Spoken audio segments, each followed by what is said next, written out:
और क्यों नहीं कहा जाएगा कि यह ट्रस्ट के अपने कर्मों से यह अयोध्या कलंकित हुई है।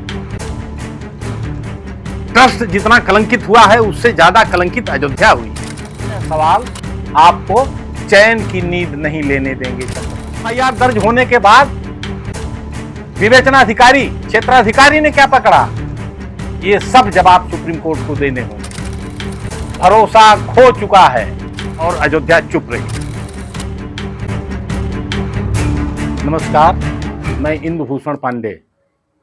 राम मंदिर चढ़ावा चोरी की घटना को हुए आज लगभग 40 दिन हो गए हैं। कल हम एक एपिसोड लेकर के आए थे, दूध का दूध और पानी का पानी। आज हम उसी श्रृंखला में एक अगली कड़ी लेकर के आए हैं, राम मंदिर चढ़ावा चोरी, कलंक और कलंकी।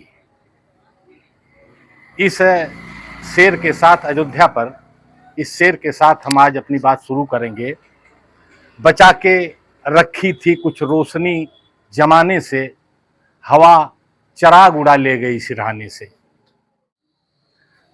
आप सबको मालूम है कि राम मंदिर एक ट्रस्ट के नियंत्रणाधीन है और ट्रस्ट की हालत आज क्या है, यह चढ़ावा चोरी खुल जाने के बाद कि दामन पे कोई छींट न खंजर पे कोई दाग, तुम कत्ल किए हो या करामात किए हो। इसको लेकर के जब जन चर्चा शुरू हो गई, मीडिया में खबरें आने लगी, तो क्या हुआ, उस पर एक शेर इसी ट्रस्ट पर बिल्कुल सटीक बैठता है।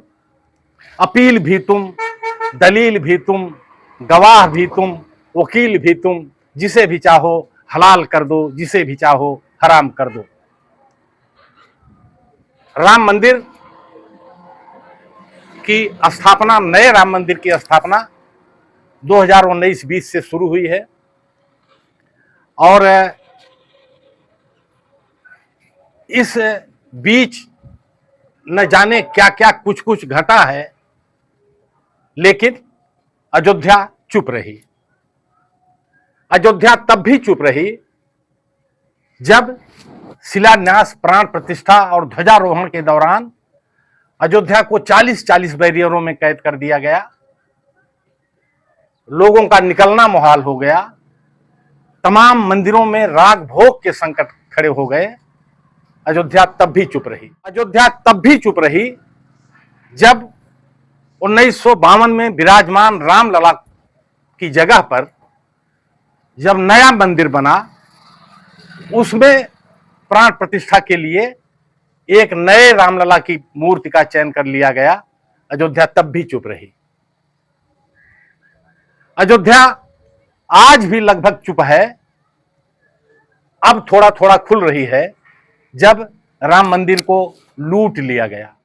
हम खुद न कहें, ट्रस्ट के ही सदस्यों नृपेंद्र मिश्रा या कोषाध्यक्ष गोविंद देवगिरी के बयान के आधार पर कहें तो उनका यह कहना है कि यह बहुत बड़ा कलंक है। ट्रस्ट अपने को छोटा महसूस कर रहा है।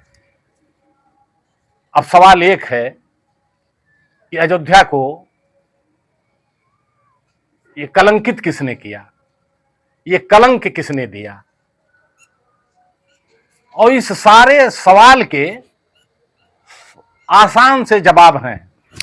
तो चाहे एसआईटी की रिपोर्ट देख लीजिए, चाहे इनकी एफआईआर देख लीजिए, चाहे बड़े बड़े पदाधिकारियों की, चंपत राय जी की, प्रधानमंत्री नरेंद्र मोदी जी की, मोहन भागवत जी की चुप्पी देख लीजिए।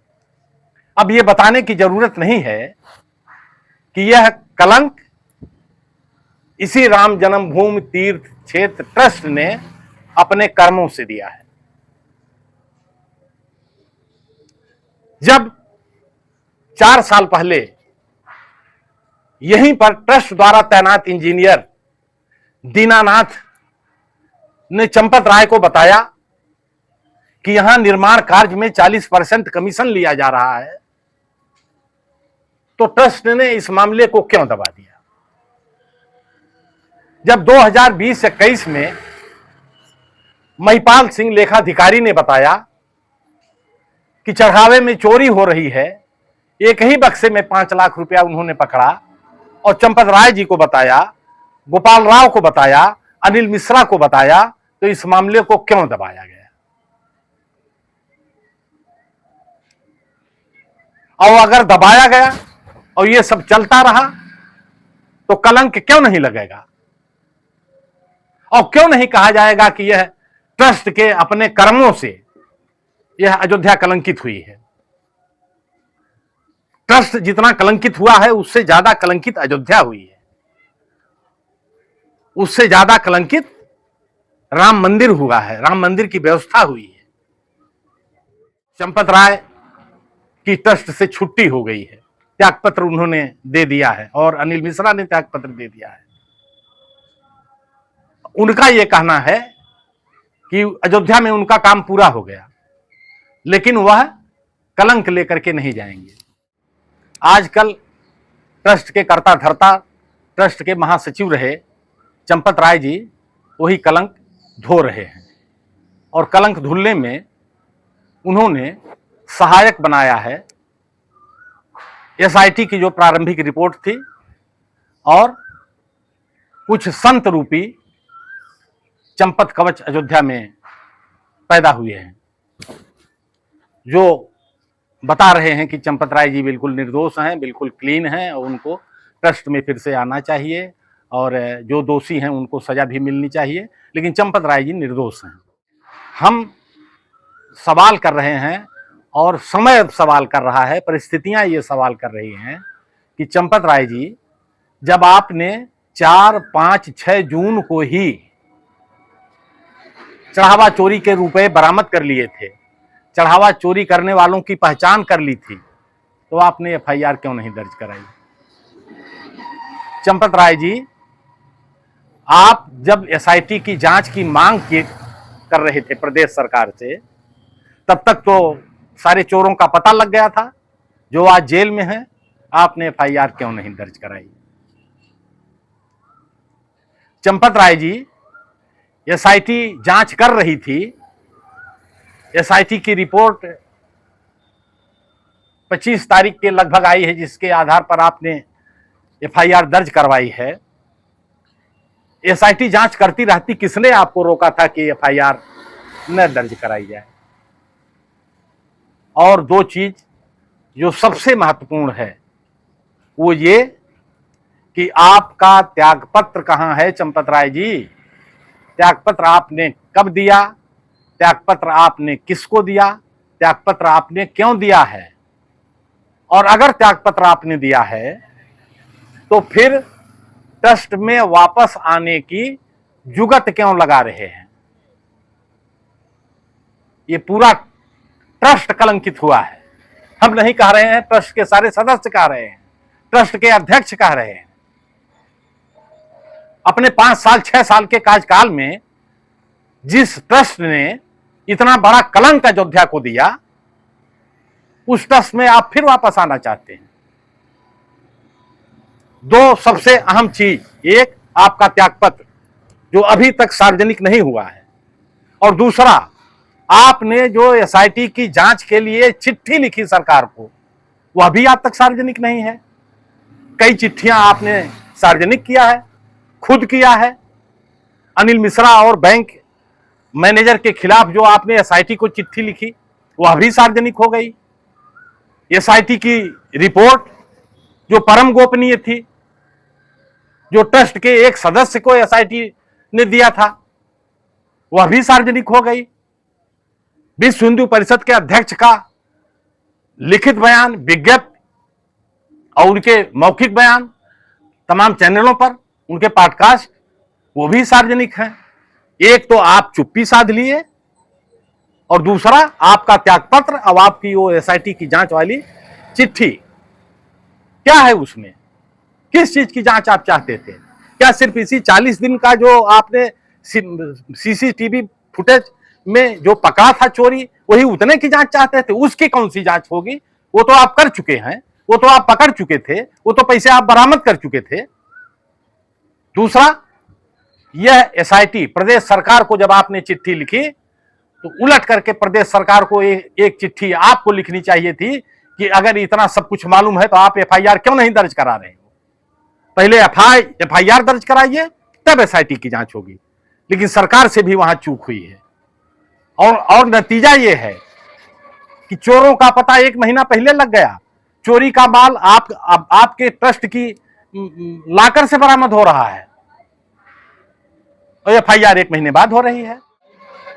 चंपत राय जी, जान लीजिए, अब ये मामला सिर्फ मीडिया तक, अयोध्या के लोगों तक, आम जनमानस तक, राम भक्तों तक, चढ़ावा देने वालों तक ही सीमित नहीं है।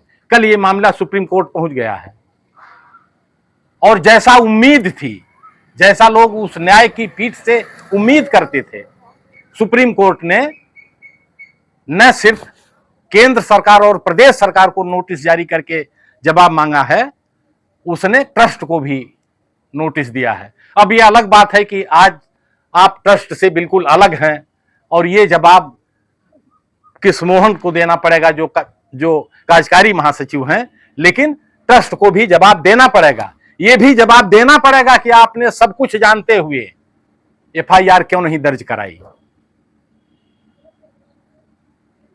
यह भी जवाब देना होगा कि आप 4 साल से 5 साल से, जब आपके संज्ञान में था कि निर्माण कार्यों में कमीशन लिया जा रहा है और ये चंदा चोरी हो रही है, तो आपने इस मामले को क्यों दबाया। ये सब जवाब देने पड़ेंगे। हम कह रहे हैं सुप्रीम कोर्ट ये सब सवाल न करे आपसे, ये सब जवाब आप न दें, लेकिन आम राम भक्तों में ये सवाल है। और मैं ये भी आपको बता दूं कि सुप्रीम कोर्ट ने सिर्फ आपको ही और सरकारों को भी नोटिस नहीं दिया है, एसआईटी से भी पूछा है कि आप किन परिस्थितियों में जांच कर रहे हैं, क्या जांच कर रहे हैं, और अब तक जो आप जांच किए हैं उसकी स्टेटस रिपोर्ट दीजिए। एसआईटी क्या कहेगी कि हम 40 दिन की जांच कर रहे हैं। 40 दिन की तुम क्या जांच कर रहे हो? 40 दिन की जांच तो चंपत राय करके सब माल बरामद करके तब चिट्ठी लिखे थे। ये 8 चोर तो चंपत राय और ट्रस्ट पहले ही पकड़ चुका है। इस 1 महीने में एसआईटी ने क्या पकड़ा और एफआईआर दर्ज होने के बाद विवेचनाधिकारी, क्षेत्राधिकारी ने क्या पकड़ा, ये सब जवाब सुप्रीम कोर्ट को देने होंगे। और सुप्रीम कोर्ट ने भी मांगे तो ये राम भक्त के जहन में ये सवाल हैं और यह सवाल आपको चैन की नींद नहीं लेने देंगे। चंपत राय जी, मैं फिर कह रहा हूं कि यह ट्रस्ट भरोसा खो चुका है। आज बस इतना ही। बहुत बहुत धन्यवाद। कल हम फिर एक नया एपिसोड लेकर के आएंगे और उसका शीर्षक होगा, थीम होगी, और बहुत कुछ होता रहा और अयोध्या चुप रही।